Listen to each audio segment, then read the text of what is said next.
Hi, I'm Zach from Zach and Grace. Welcome to part 4 of the Posing Masterclass for Editorial Wedding Photographers. In this video, I'll be sharing what we do when we first arrive on a wedding to help us capture those magazine-worthy portraits later in the day. So, what is the first thing we do when we arrive on site at a wedding? We scout our locations. It's one thing having an idea of where you want to shoot. Maybe you've had a look at other galleries from that venue, maybe you've done a site visit before, you've had a quick look around, but there's nothing better than physically walking that route. If you want to lead your couple confidently, you need to know where you are going, both figuratively and literally. If you can try and work out where the sun's going to be around the time you want to shoot in an outdoor spot, that's fantastic. You can use apps to do that, or you can ask the venue where the sun sets, things like that. They should have a good idea. If it's going to be sunny, we'll also see what the shady options are. That's a really good idea as well. Likewise, if it might rain, we're going to look for some cover. We're going to look for some shade. Visualize the shots you want to get and work out how long it takes to get from that location to the next. If you're planning to shoot before guests are called for dinner, work out the route that you can take with your couple away from those guests, giving them time to go in, but ending up where you need to be for them to make their entrance. Once you've got your main locations sorted, look to see if there's any spots that might work for impromptu portraits as your couple moves between spaces or between big moments in the day. That could be somewhere to grab a few shots after the ceremony, or a cool space indoors for some night shots with flash later on, a cool bedroom or a cool hallway or staircase. And always be clear on your backup plan. Now we know where we're shooting, it's time to kickstart the couple shoot. The first thing we're going to do when we're leading our couple for their main shoot is quite simply walk and talk. We want to make sure our couple is feeling comfortable and relaxed. Remember we talked in part 1 how important that is. And we're also going to give them a few insights into what this session is going to run like and what we'll need from them. So for us, that looks something like we're going to head over to this spot and we'll grab a few portraits just there. We'll just get you guys together, really natural. Just looking at each other, you can chat. We'll give you some pointers, and if we're not saying anything, just assume you're doing great. That's all it's going to look like. We're going to give our couple an idea of what that shoot looks like, so when we start shooting and we become distracted by getting those shots, they're not worrying, is it going well? Are these things going well? And then as we go through the shoot, we'll give them pointers, we'll give them little tips, but we'll also just support them and hype them up a little bit. So when we get to our first spot, we're going to start off with the one pose that we use on every single wedding. And it looks like this. Super simple, super natural, super relaxed. Literally just your couple stood together. They can tuck into each other. They can be a touch further apart.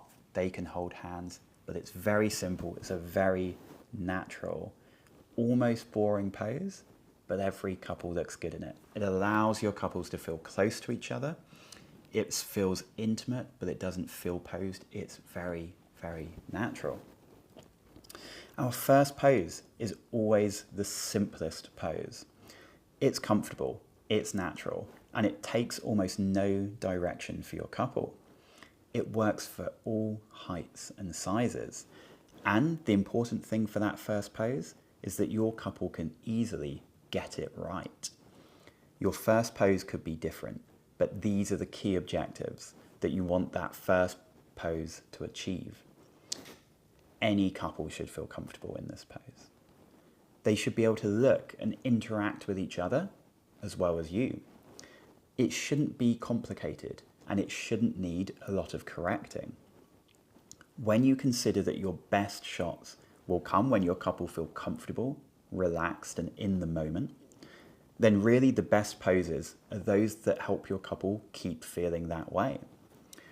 When your couple are in that pose, it's time to keep an eye out for all of those little details that are going to take your shots to the next level. Is the dress sitting right? Does the train need fixing? This could apply to the veil, anything.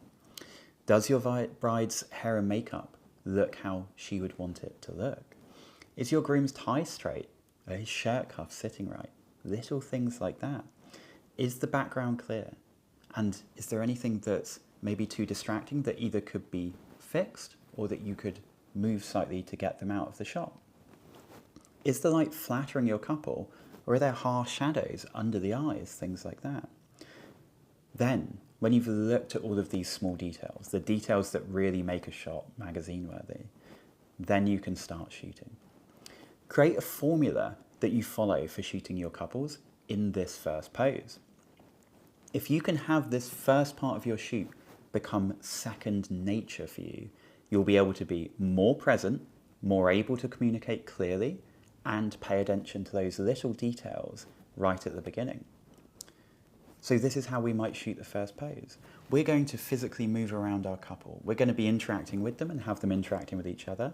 And we're going to let them know what we're doing. If we're coming in close for close-ups, we'll just mention that so it doesn't feel uncomfortable or they don't feel like they need to do anything. But we'll work around our couple, pick up the little details in this super simple pose. Maybe we'll have them kiss, little things like that, or just get a little bit closer. But we'll work around and we'll build up a little story. Give it a little narrative, come in at different angles, make it feel like a conversation between them. Maybe we'll play around with the light a bit. Maybe if we've got sun behind them, we'll get that aperture a bit high, give it that kind of starburst effect. Your biggest goal at this stage is to get your couple feeling comfortable in front of your camera. And often that means putting the camera down to be a little more present and chat. It's better to get your couple feeling good now, right at the beginning of the shoot, than trying to pursue those perfect shots. So, to recap, choose a first pose that you can use with any couple to kickstart your sessions.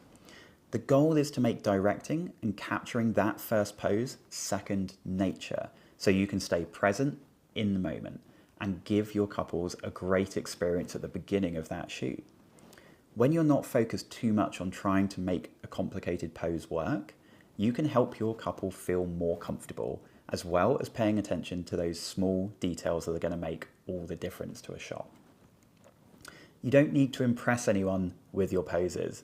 Keep it simple and make sure that your couple is feeling good in the pose that they're in.